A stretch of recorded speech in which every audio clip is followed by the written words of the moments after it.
ఇక్కడ తీసుకొచ్చినటువంటి body SLBC Srisailam left bank canal tunnel. ఈ టనల్ లాస్ట్ మంత్ 22 నాడు ఉదయం 9:30కు ఒక ఇన్సిడెంట్ జరిగింది. అందరికి తెలిసిన విషయమే. మరి అందరి కొలాబరేషన్ లో దాదాపు 11 డిపార్ట్మెంట్ పనిచేసినాయి. మరి గౌరవ ముఖ్యమంత్రి గారి సూచన మేరకు వారు ఎప్పటికప్పుడు మానిటర్ చేస్తూ అదేవిధంగా సంబంధిత మంత్రివర్యులు జిల్లా మంత్రులు అందరం కూడా మానిటర్ చేయడానికి అన్నిటికి మించి అధికారులు 24 గంటలు అధికారులు పనిచేసి వార్ ప్రూఫ్ బేసిస్ మీద పనిచేయడం జరిగింది. దాని ఫలితంగానే ఇవాళ మధ్యాహ్నం ఒక డెడ్ బాడీ అక్కడ ఉన్న బాడీని కనుగోవడం జరిగింది. దాన్ని తీయడానికి సాయంత్రం తీశాం. ఇప్పుడే జిల్లా హెడ్ క్వార్టర్ అయినటువంటి నాగర్కర్నూలు జిల్లా హెడ్ క్వార్టర్ హాస్పిటల్లో పోస్ట్ మార్టం నిర్వహించడం జరిగింది. ఆ పోస్ట్ మార్టం చేసే ముందు ఆ బాడీని వాష్ చేసిన తర్వాత ఆ బాడీ పైన ఉన్నటువంటి గుర్తులు ఐడెంటిఫికేషన్ మార్క్స్, అది మోల్స్ గానీ లేకపోతే టాటూ మార్క్స్ గానీ వాళ్ళకు ఉన్నటువంటి ఇయర్ రింగ్స్ గానీ లేకుంటే height of the body complexion ఇవన్నీ సూచన తర్వాత దాన్ని గుర్తుపట్టడం జరిగింది. ఆ బాడీ అది Gurpreet Singh belongs to Punjab state. So వారిని గుర్తించడం జరిగింది. ఇప్పుడే గౌరవ మంత్రివర్యులు అనౌన్స్ చేయడం జరిగింది. అదేవిధంగా ముఖ్యమంత్రి గారు కూడా మనం సాయంత్రం నుంచి ఫాలోఅప్ చేస్తామన్నారు. ఇట్టికేలకు ఒక బాడీ దొరకడం జరిగింది. మరి బాధాకరమైన విషయం ఏంటంటే పాపం దూరం నుంచి కొన్ని వేల కిలోమీటర్ల నుంచి వచ్చి మన దగ్గర పనిచేస్తా ఉన్నారు. ఆ టన్నల్ దాదాపు కొంతమంది 5 సంవత్సరాలు, కొంతమంది 3 సంవత్సరాలు ఆ టన్నల్ వర్క్ స్టార్ట్ అయ్యి ఇప్పటికి 20 సంవత్సరాలు అయింది.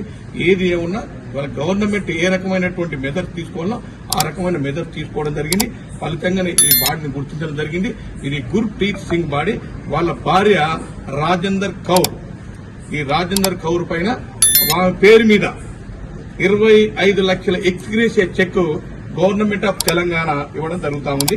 ఇది మీ అందరూ కూడా మేము అనౌన్స్ చేస్తా ఉన్నాం. ఇది ఇక్కడ నుంచి ఈ బాడీని కూడా అన్ని రకాలుగా కెమికల్ పిఎంఈ అయిన తర్వాత పోస్ట్ మార్టం ఎగ్జామినేషన్ అయిన తర్వాత కెమికల్ ట్రీట్మెంట్ చేసి ర్యాపింగ్ చేసి అక్కడ ఒక ఏసీ అంబులెన్స్ లో పంపడం జరుగుతా ఉంది. ఆ అంబులెన్స్ లో డ్రైవర్స్ అదేవిధంగా మెడికల్ పీపుల్ కూడా ఉంటారు. వారి వెంట మెడికల్ కు సంబంధించిన ఒక మెడికల్ అటెండెంట్, ఒక డాక్టర్, అదేవిధంగా అక్కడ ఉన్నటువంటి రెవెన్యూ డిపార్ట్మెంట్ నుంచి అదేవిధంగా జేపీ కంపెనీ నుంచి ఇది మన కలెక్టర్ గారు దీన్ని పూర్తిగా బాధ్యత తీసుకొని మరి అన్ని రకాలుగా జాగ్రత్తలు తీసుకుంటూ ఈ బాడీని పంపించడం జరుగుతా ఉంది. అదేవిధంగా అక్కడ ఉన్నటువంటి వాళ్ళు కొంతమంది డిమాండ్ చేశారు మమ్మల్ని అంటే ఈ బాడీని బై ఎయిర్ అంటే కార్గోలో పంపిస్తే బాగుంటుంది కదని క్వశ్చన్ కూడా రైజ్ చేయడం జరిగింది. మరి కలెక్టర్ గారు అదేవిధంగా గౌరవ మంత్రివర్యులందరూ కూడా అక్కడ కార్గో డిపార్ట్మెంట్ అంటే మనం ఎయిర్ బై ఎయిర్ ఉన్నటువంటి కార్గోను సంప్రదిస్తే వాళ్ళు 1 వీక్ తర్వాత ఏ బాడీని మేము అలౌ చేయమని చెప్పడం జరిగింది. అది చెప్పడం వల్లనే వాళ్ళు బై రోడ్ వెళ్తా ఉన్నాం. ఈ గవర్నమెంట్ ఆఫ్ తెలంగాణ గౌరవ ముఖ్యమంత్రి గారు అన్ని రకాలుగా ఈ బాడీని సురక్షితంగా వాళ్ళకి హ్యాండ్ ఓవర్ చేయాలని చెప్పి అన్ని మెజర్స్ తీసుకుంటూ ఈ బాడీని ఇప్పుడే ఈ అంబులెన్స్ లో పంపించడం జరుగుతా ఉంది. ఇది ప్రజలకన్నా తెలియజేస్తా ఉన్నాం. ఈ ఒకానొక దశలో అసలు బాడీని బయటికి తీసుకొచ్చే పరిస్థితి కనబడలేదు. కానీ అందరిని ఇన్వాల్వ్ చేసి చివరికి ర్యాట్ మైనర్స్ అదేవిధంగా కడావరికి డాగ్స్, ఈ కడావరి డాగ్స్ కూడా పిలిపించడం జరిగింది. ఇవన్నీ అన్ని జాగ్రత్తలు తీసుకోవడం వల్లనే అందరినీ ప్రపంచంలో ఉన్న మేధావులను కూడా పిలిపియమన్నారు. ప్రపంచంలో ఉన్న ఏదైనా ఇన్స్ట్రుమెంట్ అవసరం ఉంటే తీసుకురామన్నారు. నేషనల్ అండ్ ఇంటర్నేషనల్ స్థాయిలో కూడా ఎక్కడ ఏం అవసరం ఉంటే అది తీసుకొచ్చి ఎట్టికేలకు మనం బాడీని తీసి వాళ్ళకి హ్యాండ్ ఓవర్ చేయాలని గౌరవ ముఖ్యమంత్రి గారి ఆలోచన మేరకు ఇవన్నీ కూడా చేయడం జరిగింది.